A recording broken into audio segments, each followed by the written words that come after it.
You ask Tiger to solve. This deals with linear equations with one unknown. The final result is s equals 1. Let's solve it step by step. Simplify the expression. Expand the parentheses. Multiply the coefficients. Simplify the arithmetic.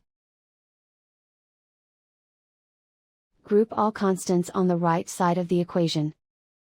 Subtract 18 from both sides. Simplify the arithmetic.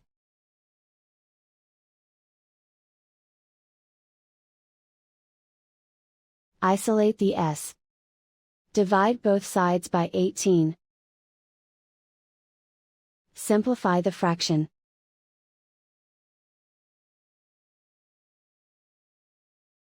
And so the final result is s equals 1.